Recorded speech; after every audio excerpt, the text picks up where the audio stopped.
a picture-perfect afternoon off the coast of Florida, especially from this vantage point, on board the multi-million-dollar yacht, the Blue Moon. Two groups of people get to enjoy this floating mansion: the owner and his guests, who use the boat about 3 months of the year, and the crew of 10 who live on board year-round. They all answer to the ship's captain, Emil Bootsma, who joined me for lunch on the sun deck.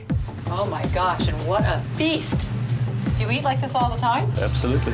Oh, you get the fresh fish from whatever port you're in, I imagine. Yeah. I gotta tell you, a person could get used to this.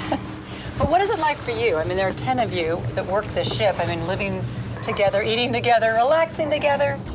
Gets pretty insane. Almost everybody that applies for the job can probably do it, but it's the chemistry between the crew. Yeah. Living in confined spaces, I mean, that's the important part. Confined space is an understatement.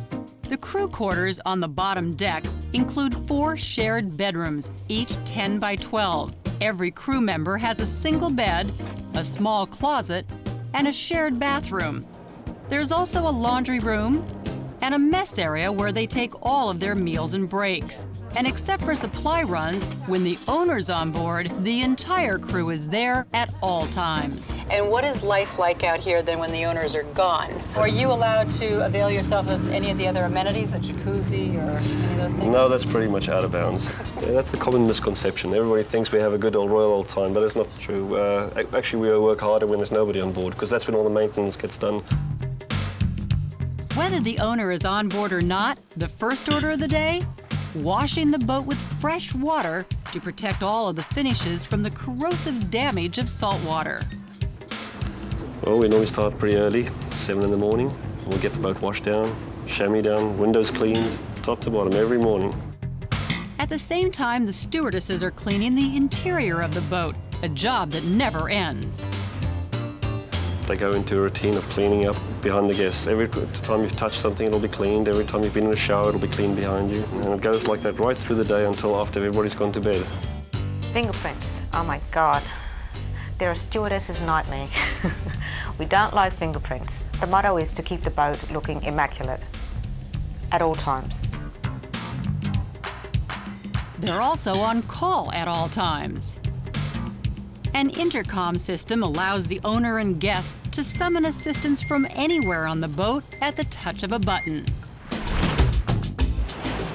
Yachts like the Blue Moon can be out at sea for weeks at a time.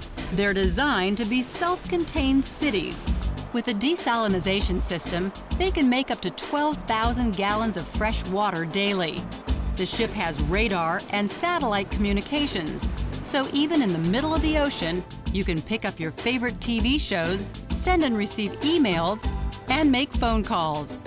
They also have extensive safety systems. The boat is very self-sufficient. She has watertight doors, so she'll be able to float and sail home even if one compartment is completely flooded. And then there's fire doors that can close up so you can contain a fire in a certain area, because that's one of our biggest fears is fires. There's no 911 call to the fire brigade when you're out here. You have to take care of it yourself. Now, any concern about other people trying to come on board your ship? We've actually got a pretty sophisticated security system on board. We have stress pads on the decks, there's infrared beams, and there's security cameras, door contacts. Obviously, these kind of mega yachts attract a lot of attention, and just recently I read where a millionaire off on a yacht down in the South American area, pirates came on board and killed them. Now, there are still pirates? There are still pirates, unfortunately. I mean, they see a big ship like this, to them it's a big ATM machine. So they will approach you, but we know where those areas are and we try and stay away from them. The key to keeping this floating city running smoothly can be found on the lower deck behind this closed door. And this is what? This is the engine room, and on the left here we have the main control room, and this is Glenn, our chief engineer. Hi, Glenn. Oh, hi, Joan. How are you? What goes on here? Well, basically, this is where we control all the functions of the boat. We monitor all alarms, monitor the engine functions on this computer. And you're really in charge of making sure that if anything goes wrong, you know how to repair it enough to get yourself back to shore. That's correct. Powering this ship are 2 diesel engines with a combined 3,000 horsepower, painted blue for the Blue Moon. one deck above the engine room, there's another center of activity.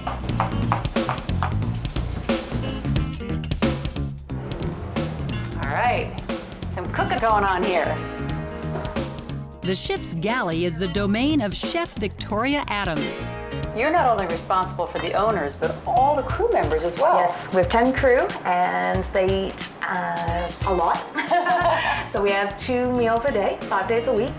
When you're buying so much food, is there a budget? When the owner's on board, it's unlimited. It is to satisfy their needs, to make sure that they have the best of the best.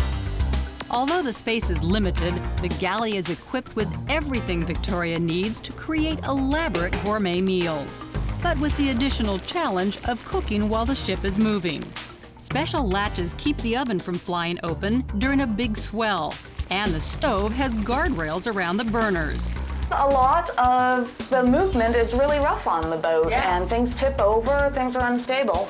In fact, everything in the galley is secured. Every dish, glass, and cooking utensil was sent to the factory in Holland while the ship was being built, so every piece has its own custom-made storage. Before the ship leaves for a long tour, Victoria plans out the menus and stocks the walk-in refrigerator, pantry, and freezer. Although the owner is described as a meat and potatoes kind of guy, his meat is specially flown in from a top ranch in California. When it's time to travel across the open ocean, the entire crew prepares the ship. It's called stowing the boat, and every item and piece of furniture is secured. When the crew gets to the next port, it takes them 2 days to unpack and reset the stage for the owner who flies in. During our visit, the crew is starting to prepare the ship for the owner's favorite destination, the Caribbean. Well, it's certainly a nice way to live. It's a job, but it's a job with a good view. A job with a great view. And it all happens behind closed doors in the exclusive world of the multi-million-dollar mega yachts.